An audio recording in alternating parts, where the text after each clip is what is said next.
Il se trouve que les hasards de la vie ont voulu que je naisse pendant la Première Guerre mondiale et que je fasse la Seconde. J'ai donc vécu mon enfance dans l'ambiance de familles déchirées qui toutes pleuraient des morts et qui entretenaient une rancune et parfois une haine contre l'ennemi de la veille, l'ennemi traditionnel. Mais mesdames et messieurs, nous en avons changé de siècle en siècle. Les traditions ont changé toujours. J'ai déjà eu l'occasion de vous dire que la France avait combattu tous les pays d'Europe, je crois à l'exception du Danemark. On se demande pourquoi.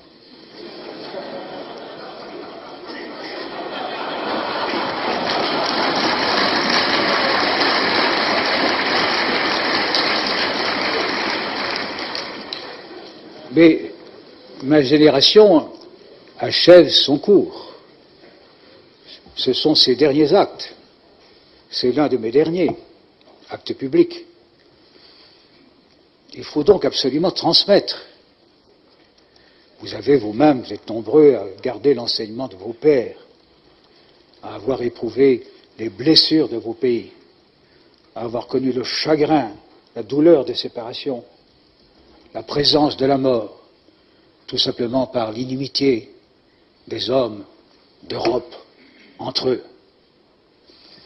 Il faut transmettre, non pas cette haine, mais au contraire la chance des réconciliations que nous devons, il faut le dire, à ceux qui, dès 1944-1945, eux-mêmes ensanglantés, déchirés dans leur vie personnelle, le plus souvent, ont eu l'audace de concevoir ce que pourrait être un avenir plus radieux, qui serait fondé sur la réconciliation et sur la paix. C'est ce que nous avons fait.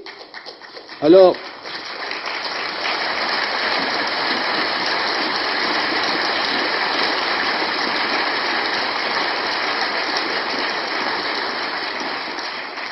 ce n'est pas acquis ma propre conviction comme ça par hasard. Ce n'est pas acquis dans les camps allemands où j'étais prisonnier, ou dans un pays qui était lui-même occupé, comme beaucoup d'entre vous.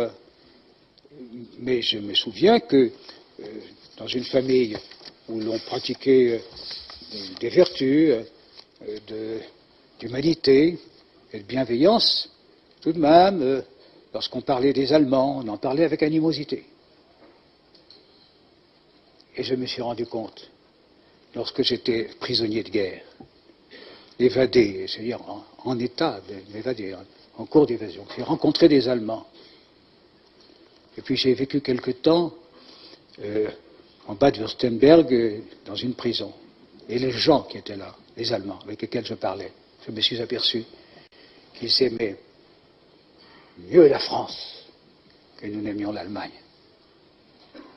Je dis cela sans vouloir accabler mon pays, qui n'est pas le plus nationaliste, loin de là, mais pour faire comprendre que chacun a vu le monde de l'endroit où il se trouvait. Et ce point de vue était généralement déformant. Il faut vaincre ces préjugés. Ce que je vous demande là est presque impossible, car il faut vaincre notre histoire. Et pourtant, si on ne la vainc pas, il faut savoir qu'une règle s'imposera, mesdames et messieurs. Le nationalisme, c'est la guerre.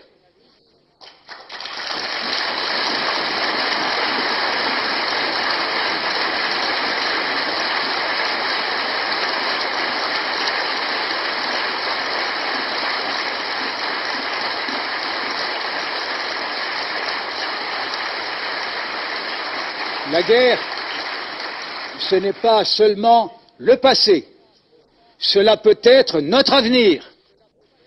Et c'est nous, c'est vous, mesdames et messieurs les députés, qui êtes désormais les gardiens de notre paix, de notre sécurité et de cet avenir. Merci.